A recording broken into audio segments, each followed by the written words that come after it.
I think probably the greatest disservice that organized religion has given the world is the fact that we claim to have an answer to everything.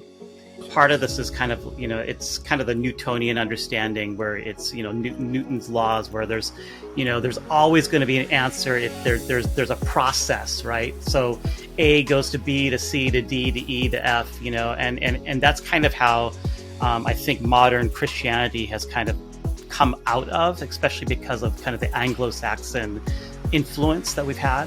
And so now that we've lived in kind of a postmodern world, relativity is really, it's where we are. We don't have all the answers. I love it when, somebody asks a pastor, like a random, moral or ethical question, let's just even say abortion or something related to that. And they're like, oh yes, there's like 16 Bible verses that talk about, no, yep. There's not. Yep. There's not a book in the Bible called Abortion. Okay. The book of abortion, and so, we have lots of clues about what God prefers, but that doesn't necessarily mean that we know what God wants.